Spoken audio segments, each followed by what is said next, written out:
from one world to the other.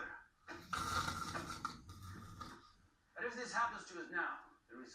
Yeah, I fell asleep. Twice. I had to rewatch this movie, and man, that was difficult.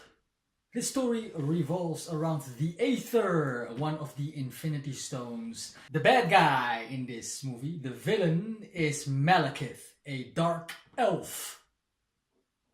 Yeah, that's the threat of this movie, a dark elf. Almost felt like that skit from Eddie Murphy. Then I found out Michael Jackson was looking for me, and I was like, yo, when I found my manager called me up and said, yo, man, Michael Jackson is mad. I was like, so?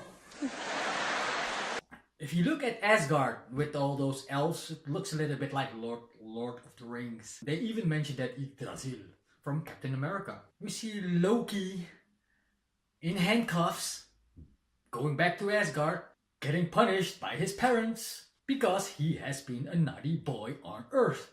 So Loki's going to his mom Renee Russo and his dad Anthony Hopkins, and they're like, "You've been a naughty boy. Go to your room. I mean dungeon."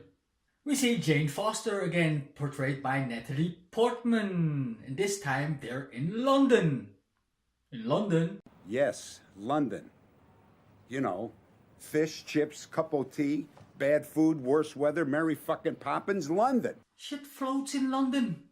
Eric Selvig is back, running buck naked through Stonehenge. And Thor meets Jane again, it's all smoochy. Somehow the Aether gets in touch with Jane, she goes Dark Phoenix. That's why Thor has to go back to Earth to search for Jane. And because she has the Dark Phoenix powers, she goes to Asgard with Thor. And there's some talking again.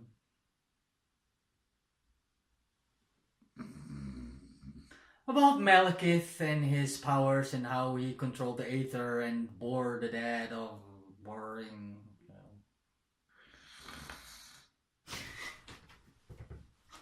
There's an invasion on Asgard. Malekith is invading Asgard. Pew pew pew. Wants to go after Jane because of the Aether. And they're trying to get and people die.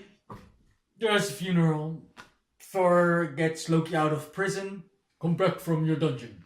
And when Jane is seeing Loki, that's for New York.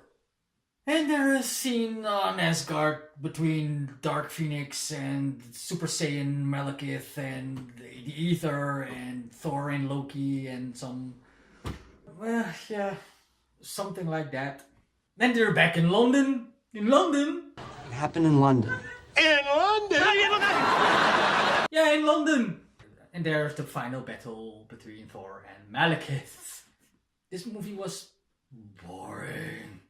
For the most part, it was boring. It had some nice things. The things I liked, Asgard again, that planet is beautiful. The interactions on Asgard, the talks between all those people from Asgard, like Heimdall, the friends from Thor, his battle friends like Lady Sif and Hogun. I like the Asgard mythology and that universe. It's awesome. It's very nicely done. Some nice battles again. A little bit in the beginning, Thor swinging his hammer. That's always cool when Thor is swinging his hammer and knocks the shit out of dark elves.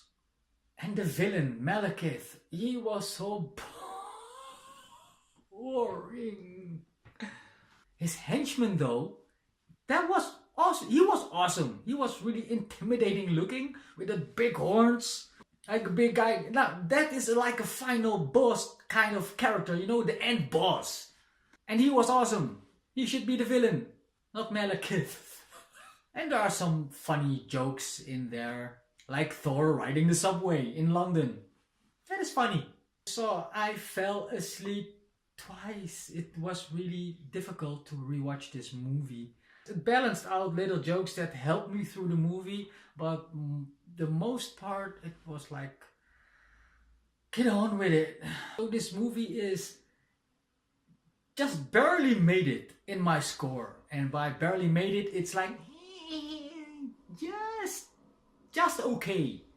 When I went to school, a 5.5 was just passable. That is what I'm giving this movie. Just passable, a 5.5 out of 10 stars. What did you think of this movie?